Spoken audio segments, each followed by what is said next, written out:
Welcome to the indicator session specific to findings of significant disproportionality. There are several of these findings, which we'll review momentarily. Today, we've opted to cover them all together in this video since they are fairly similar when it comes to the steps of the indicator review process. If you're viewing this, your LEA likely has a finding in one of these areas on the latest special education profile. This session is built to be a close look at this specific finding so you and your team can understand what it means, how you'll analyze local data and practices to identify the root cause of the problem, and know how to access support from SST8 to help you through the whole process. I'm Janine Sansasti, Director of SST8. I will be one of the lead points of contact for disproportionality indicators this year, and I'll be taking you through this video today. I'm thrilled to be joined in working on disproportionality with one of our new consultants, Rachel Underkoffer, and Stacy Smith, though not shown here, is another SST8 consultant. She works in early childhood, and she also supports disproportionality supports from time to time as the need arises. If you'd like to follow along with our slides, please write down or copy the link shown here. This slide deck actually will have quite a few resources that are linked and embedded into the slides that will be helpful, including new ones that you have not previously seen if you had this finding before. So you may want to pause this video for a moment to write that down or type it into a web browser so that you can access these slides later.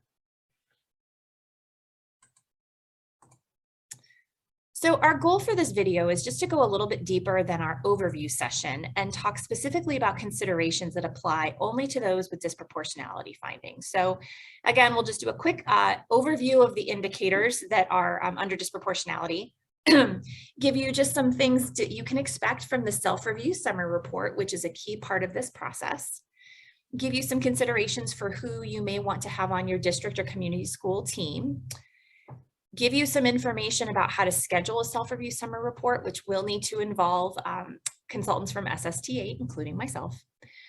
Tell you a little bit about the disproportionality improvement plan, which has been updated and revised this year, and then quickly try to anticipate some challenges that folks experienced last year or some lessons learned that can help us be more effective in this coming year. As I just mentioned, we did have an overview session that covers all of the special education indicators and all of the information that is common to every single one of the indicators. So if you didn't have a chance to participate in that live when we offered it earlier today, it is available in a recording. So you can view the slides here now, and the recording is also on the YouTube playlist for the special ed indicators this year. And again, if you've had this finding before, I do encourage you to go ahead and watch the overview video if you weren't able to participate live, because there are a lot of changes to the forms and timelines that we highlight in that session. So once again, just like last year, we have a great resource available from ODE to assist us in this indicator review journey, and that's the Indicator Review Process Manual. Last year, the entire manual was all of the indicators, and it was on ODE's website. However, this year, what they chose to do was section out the manual by each indicator and link it directly within your special education profile. So it is no longer on the website. It is within your special education profile, and I can show you briefly where that is. But for right now, just know that if you open up a copy of these slides, the manual for disproportionality in identification and the manual for disproportionality in placement are linked right here for you to access. And again, I would recommend that you download a copy so that you continue to be able to access it beyond this session.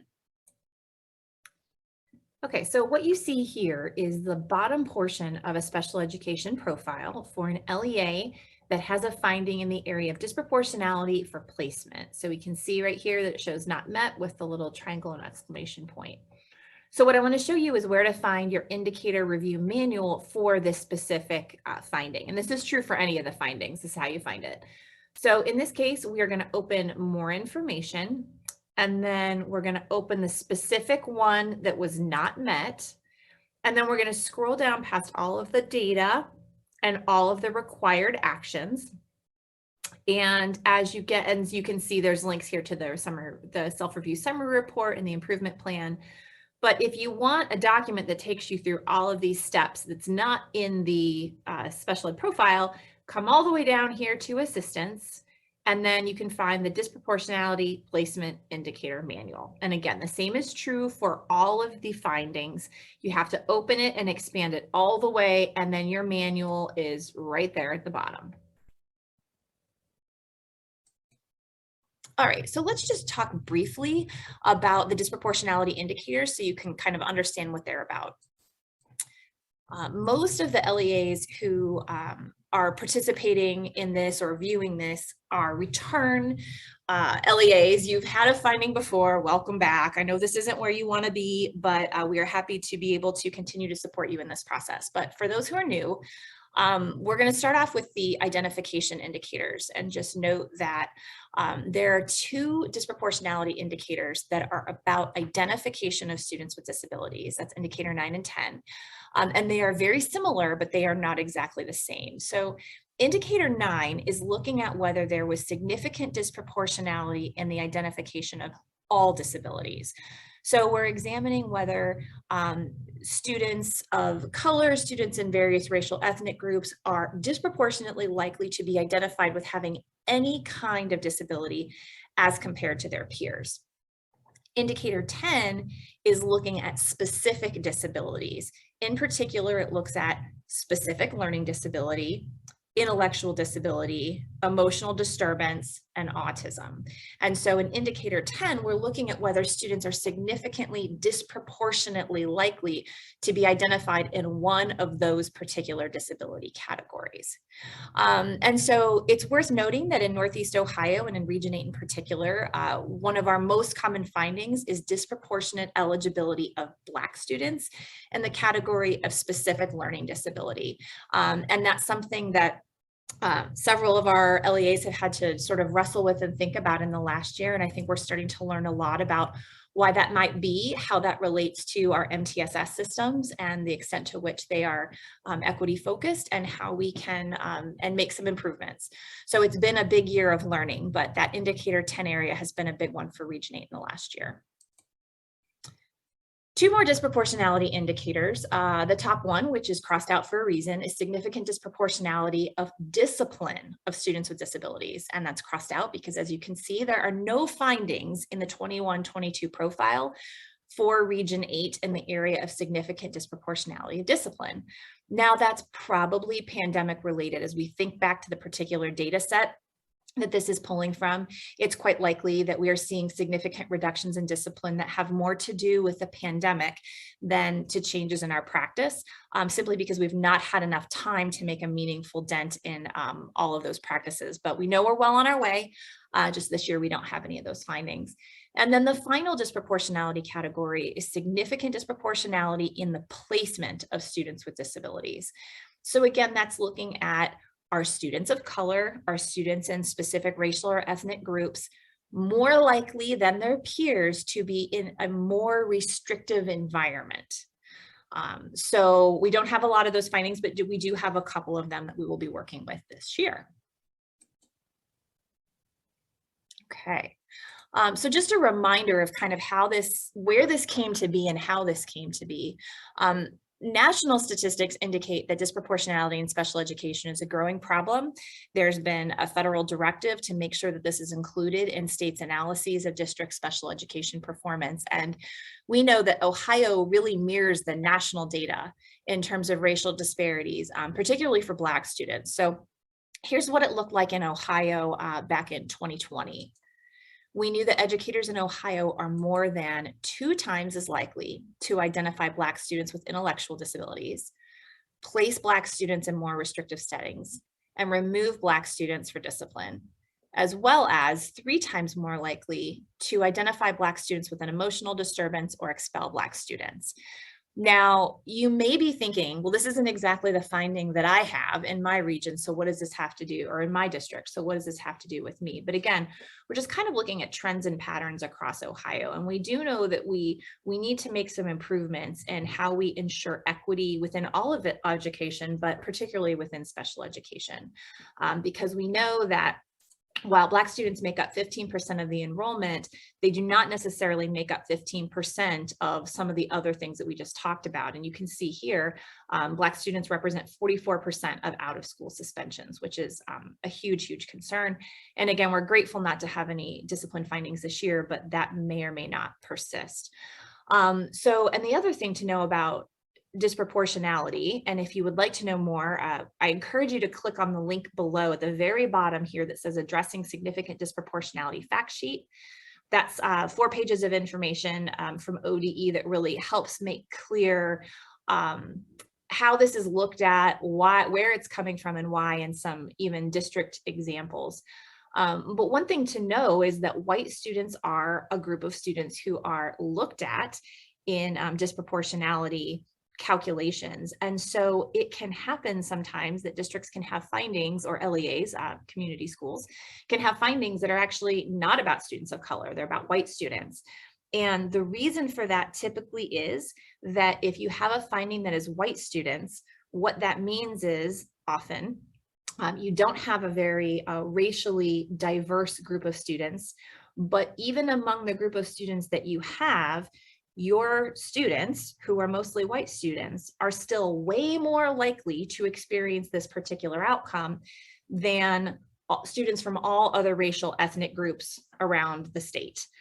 So that can be kind of a tricky finding to wrap our brains around, but I want to acknowledge that some of our LEAs do have that finding. And if that's something that you're wrestling with and need us to help you break down a little bit more, please let us know. And when we meet with your individual teams, we can spend some extra time helping explain exactly what your finding means, how you came to have it, why it's important, and before we move forward into the analysis part. So just let us know if that's a need that you have.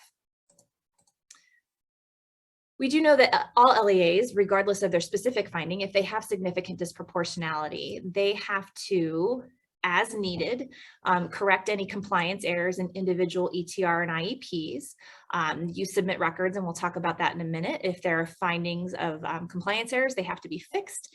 And then you have to demonstrate systemic improvement by showing that new records no longer have those problems. And that is part of the record investigation process. Then LEAs also must review their policies, practices, and procedures for identifying, placing, and disciplining students with disabilities, and identify the factors that may be contributing to the significant disproportionality, i.e. the root cause. That portion of the process is conducted through the self-review summary report, which we'll discuss briefly. And then you need to provide services or supports to address the contributing factors using 15% of your federal special education funds. And so that's addressed through the improvement plan.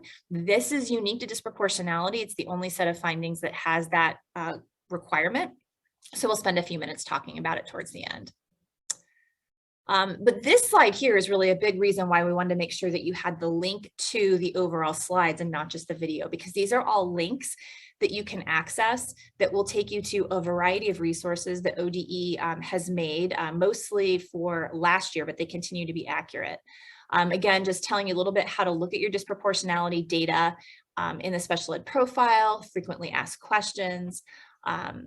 How disproportionality impacts Ohio students is a presentation that was done by myself and some colleagues virtually at OCaliCon last year. And then the information about the fiscal guidance, which really the state support team does not get too involved in how you redirect those funds, but there is a fiscal guidance document that is available if you have questions about that. Okay, so just a couple quick due dates that are coming up. Well, actually, the first one has passed, and that is indicators 9 and 10. The investigation of records was due by January 7th, and you've already been contacted about that, so hopefully you haven't had any difficulties with getting that done by the deadline. That's for indicators 9 and 10, but if you had a disproportionality placement finding, you have until February 9th. And I won't go into too much detail as to why, but the reason that those dates are different basically has to do with some federal reporting timelines that ODE has. So ODE acknowledges it's a very short timeline, and they do regret that, but that's kind of just what they're stuck with right now. Okay, so let's briefly talk about the self-review summary report. It's often referred to as the SRSR. And the purpose of this document is to help your team analyze district data and establish the root cause and priority needs. You can download the self-review summary report that is for your specific indicator under the district required actions section of the special education profile. And just a reminder that in the overview video, we go into much greater depth about the big picture aspects of this form. So today I'm only talking about the aspects that are specific to disproportionality. I do encourage you to look at that overview video so you have a sense of kind of how the form functions and changes that they have adopted this year.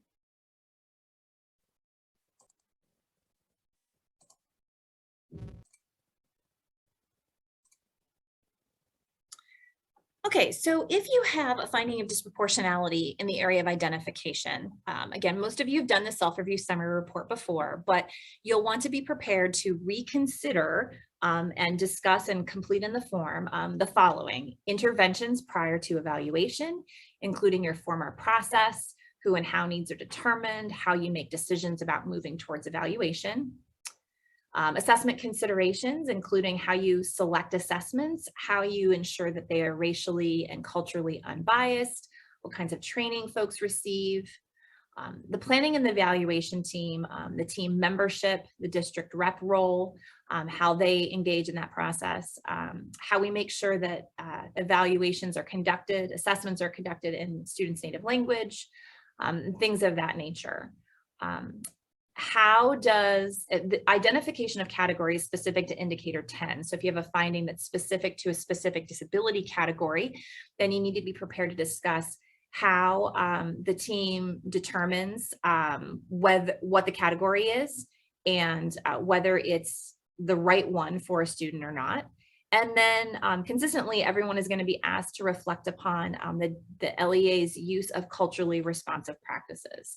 It's important to note, and actually I have a little thing that pops up here, that there are different self-review summary reports for indicators 9 and 10.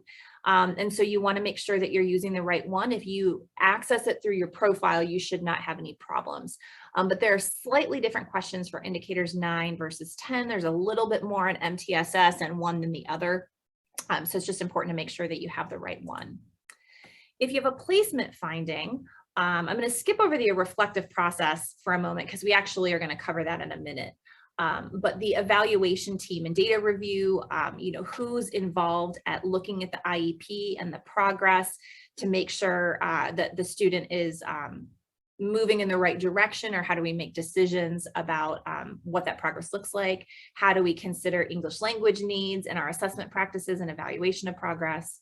And then obviously we're going to take a look at the LRE continuum, including what the continuum of alternative options looks like in a particular LEA or district, and what efforts and what processes are used to make sure that the student has maximum access to the least restrictive environment. And then again, as I had mentioned before, culturally responsive practices.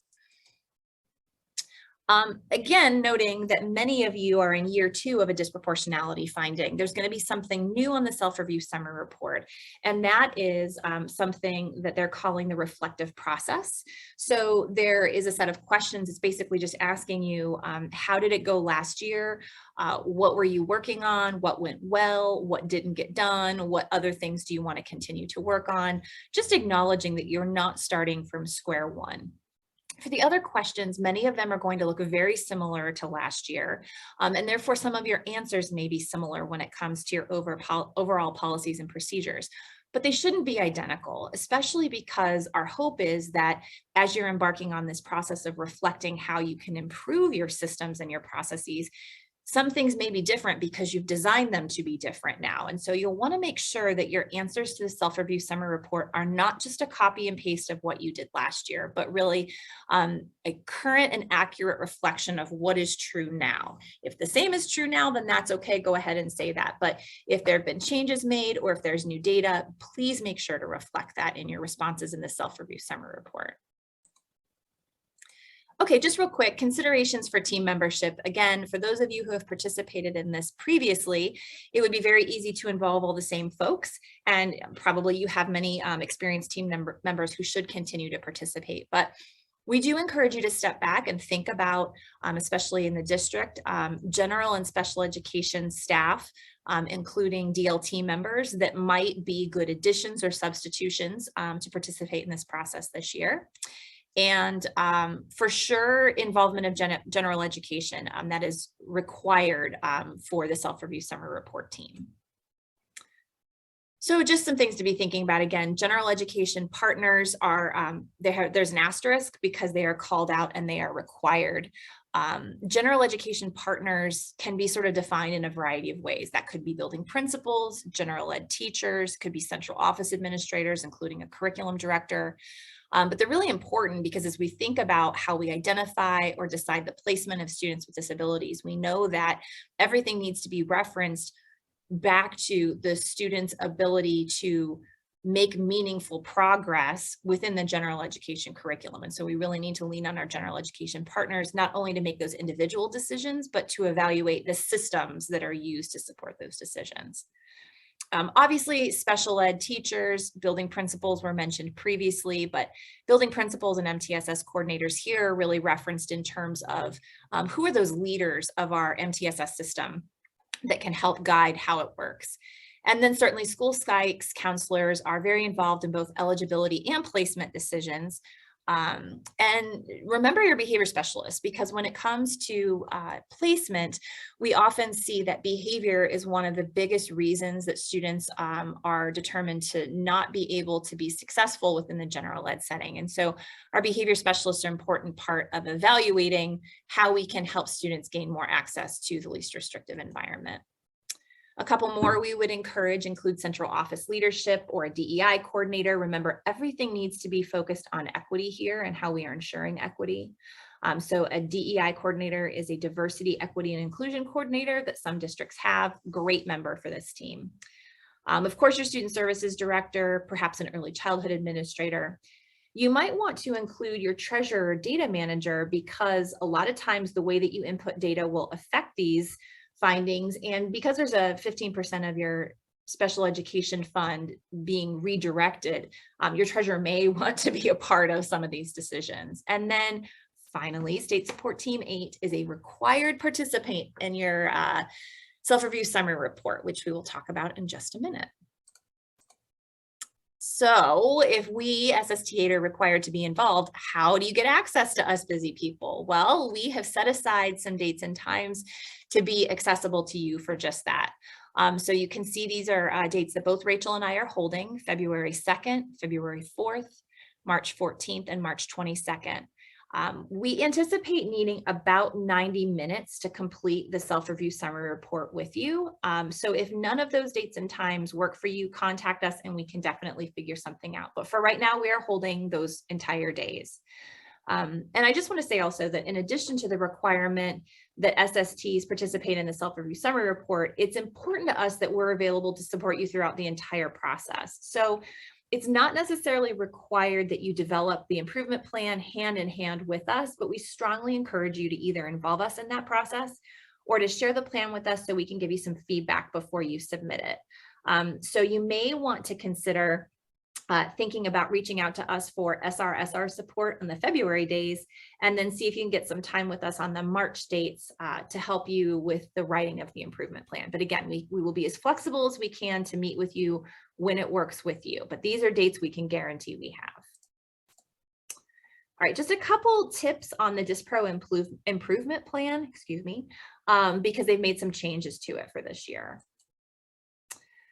So this is a kind of condensed version of the disproportionality improvement plan form. And again, please be sure to listen to our welcome and overview session as we reviewed some changes to the improvement plan that apply to all indicators. So if you missed that, you're going to want to take a listen because we're going to talk about the summary section, which you see at the top, the reflection for LEAs who've had findings in the last 3 years, short and long-term goals, and the SST notes. We're not going to talk about any of that right now. What I do want to talk about are some changes relating specifically to disproportionality. So the first change is this one right here, where you see the column on the right that says disproportionality only. If any of the activities that you have listed in this section will be supported with the 15% redirected funds, they want you to check yes here. Obviously, if they're not, check no. Now, that does not mean one of these has to be yes, but if these are going to be supported by those funds, they want to be able to see that. So that's the purpose of that. Again, you do not have to check yes here, but please do if it's applicable. This section down here, you do need to complete. And this is looking at other ways that those redirected funds may be spent. If you filled this out last year, recall it was more of a narrative, and now they're just kind of asking you to check. So if you are hiring or redirecting these funds towards the utilization of these specific roles, you would just check those off. If there's something that you're doing that does not fit here, I would encourage you to go up and add it under activity so that they can just see somewhere how those funds are being spent. So those are the two changes again, aligning to the activities that are listed here. Will you use the funds towards those? And then filling out this section right here. That's the big change for the disproportionality improvement plan in 21-22. So the self-review summary report and the improvement plan they share a due date, and that is April 1st. So you'll definitely want to make sure that you pace it out for your team so that you get the self-review summary report all the way done and processed and sort of understood before you write the improvement plan, because the self-review summary report is the data and the analysis that then contributes to the improvement plan. You cannot do both at the same time. Once you get those things done, then really the expectation is you spend the remainder of the school year implementing your improvement plan and really making those necessary changes that you need to make. One of the other things that you will need to be doing is if you submitted student records that had findings of non-compliance, you'll need to submit fixes to those records by May 13th.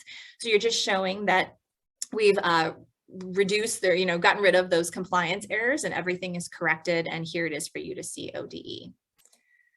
And then the final due date of this entire process is where you show that everything is done that needed to be done. So the biggest thing is everything that you said that you were going to do in your improvement plan by September 30th, you need to provide evidence on September 30th or slightly before that all those things were completed.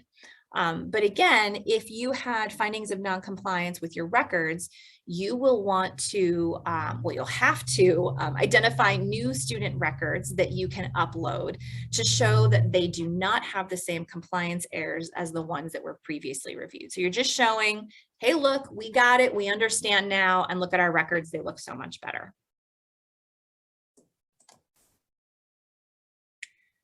Okay, just a couple of things to think about, sort of less common challenges and missteps and more sort of lessons learned from last year's work. The first one is with regard to the self-review summary report. When you take a look at that document, you can see that there's quite a lot of information that is requested. And our observation from working with numerous LEAs across a variety of different kind of meeting formats, although all virtually because of the pandemic, what we observed was that the teams that had gathered and summarized their data in advance in that self-review summary report, as much as possible before the meeting, made much more effective use of that meeting time when they had pulled the full team together. So one thing that we would strongly recommend is to just have your data pulled together. The other thing we would recommend, if at all possible, and we know how challenging this is to send that data and that analysis to your team members in advance of the meeting so that people come not only with the information filled out, but they don't have to sit and try to read it on the fly really quickly in the meeting. They've had a chance to digest it. And then that means during the self-review summary report, you can spend time really just on the root cause analysis and then brainstorming, what do we want to take from this discussion and move into an improvement plan in terms of changes that we need to make. The other recommendation that we would use, and this was, learning on our part as well, was that a root cause analysis tool can be really helpful to help the team focus and just make sure that the conversation doesn't get kind of all over the place, but it really drills down to a single root cause. So In our overview session, we shared quite a few different tools and resources that you can use to conduct a root cause analysis. That's something that SST is happy to do. When you schedule with us, we will discuss with you the way that you would like us to be involved. And sometimes teams want to completely lead this on their own. Sometimes they want us to do this hand in hand. And so we will discuss those options, and we can talk about whether root cause analysis tools are something that would be helpful. But our observation was that did appear to be helpful last year.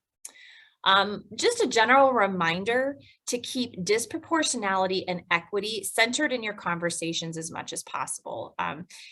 We have to remember the data point that brought us here and what we are trying to address through these processes. And it's easy sometimes in our conversations, especially around multi-tiered systems of support, which are so complex and layered and have so many considerations, for us to get a little bit distracted and kind of think about, well, how can we improve MTSS in general? And that's fine. But we have to make sure that what we ultimately land on and prioritize and put into our improvement plan is really aimed towards reducing the disproportionality that brought us here in the first place.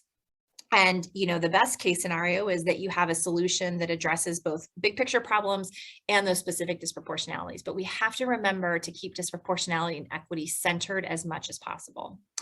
And then finally, just remembering that when you're doing that improvement plan, there's going to be some need to show quick improvement by the September 30th deadline. And that's going to be addressed through your short-term goals, but also be thinking about the long term. So there may be efforts that you make that are a multi-year effort, and there's only so much you can do in year one. So you kind of pace it out, year one, year two, year three, and that's fine. But we would never ask you to go so small that you accomplish everything for disproportionality by that September 30th deadline. It's more that we show what we were able to accomplish by that time, but we have a much longer term plan ahead. And I think the new improvement plan form will help show that a little bit better. Okay, so questions and answers obviously will not be addressed in this static video format.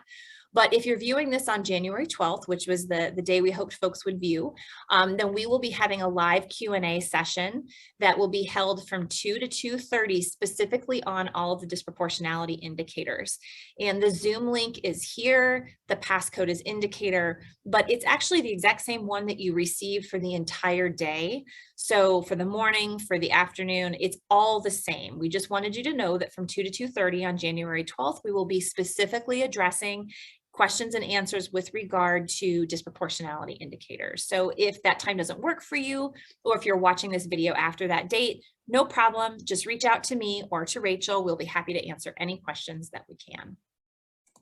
And always just remember that support is our middle name. We literally are here to help you through these and other needs. So just reach out anytime, but definitely reach out as soon as you can to schedule your self-review summary report. And we very much look forward to helping you through this journey. Take care.